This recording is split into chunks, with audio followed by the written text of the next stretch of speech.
नमस्कार, मैं सारिका और आप देख रहे हैं mission national news. Congress committee की गढ़वाल मंडल प्रवक्ता गरिमा मेहरा दसोनी द्वारा आज हरिद्वार जिला प्रेस क्लब सभागार में पत्रकार वार्ता में भाजपा सरकार पर निशाना साधते हुए भाजपा की 4.5 वर्ष की उपलब्धि की पोल खोल वार्ता की, जिसमें उन्होंने पहली उपलब्धि उत्तराखंड के मुख्यमंत्री 3 बार बदलना, बेपनाह बेरोजगारी, महिलाओं की अस्मिता के साथ भाजपा के नेताओं की भागीदारी तथा प्रदेश को भुखमरी कगार पर धकेलने पर विस्तार से चर्चा करते हुए पूर्ण रूप से जिम्मेदार ठहराया। उन्होंने कहा, कांग्रेस का चेहरा हमेशा उसका विकास रहता है, फिर चाहे वो स्वर्गीय पंडित नारायण दत्त तिवारी के समय पर प्रदेश में आया बुनियादी ढांचा हो या पूंजी निवेश हो। उस समय युवाओं के लिए सिडको व उपनल जैसी संस्थाओं की स्थापना हमारे द्वारा की गई और 70% युवाओं को नौकरी देने का अनुबंध उन कंपनियों के साथ किया गया। उन्होंने कहा कि हमने महिला सशक्तिकरण की दिशा में भी इतने मजबूत कदम उठाए हैं कि आने वाला जो भी हमारा राजनीतिक दल होगा उसके केंद्र बिंदु में मातृशक्ति होगी। और जिस प्रकार का सहयोग हमें जनता से मिल रहा है उसके मद्देनजर हम कह सकते हैं कि जनता सत्ता परिवर्तन का मन बना चुकी है और हम लगातार इस बात को कह रहे हैं कि हम उत्तराखंड को एक भ्रष्टाचार मुक्त और साफ सुथरी सरकार देंगे।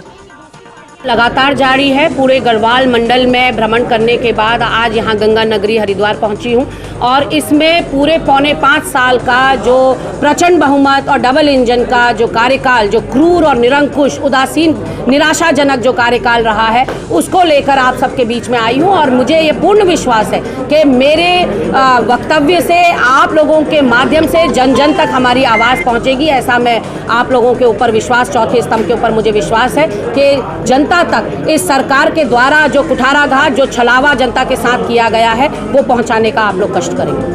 में हम शीर्ष पर पहुंचा दिए गए। महंगाई में यहाँ जब मई 2021 में पूरे देश की महंगाई 3.9 थी, उस वक्त उत्तराखंड की महंगाई 4.6% पर थी। तो आप सोच सकते हैं कि महिला यौन उत्पीड़न में हम नंबर 1 हैं, किसान दुर्दशा या किसान आत्महत्या में हम नंबर 1 पे हैं, बेरोजगारी में हम नंबर 1 हैं, महंगाई में हम नंबर 1 हैं। तो अच्छा कौन सा काम किया आपने?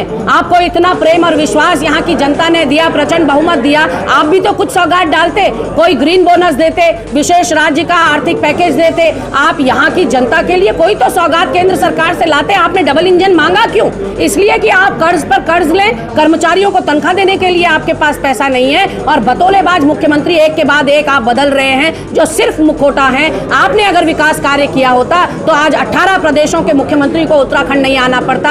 आपके स्टार प्रचारकों की लिस्ट में इतने बड़े बड़े दिग्गज इसलिए शामिल हैं क्योंकि आपके यहाँ के स्थानीय नेताओं में दम नहीं है सरकार वापस लाने का। इसलिए अब आप ये स्टंटबाजी कर रहे हैं, लोगों को यहाँ ला रहे हैं। लेकिन ये जनता है, ये अपने घाव और छाले भूलेगी नहीं। जो कोरोना मिसमैनेजमेंट आपके द्वारा किया गया, जिस तरह से आपने मिस हैंडल किया, लोगों को आपने वेंटिलेटर, ऑक्सीजन के लिए, दवाइयों के लिए दर दर भटकने को आपने जो मजबूर किया है, वो छाले जनता इतनी आसानी से नहीं भूलेगी। और यहाँ खास करके हरिद्वार में, कुंभ नगरी में आपने जो गंगा मैया को आपने बदनाम करने की कोशिश करी, पूरे विश्व पटल पर शर्मसार किया है।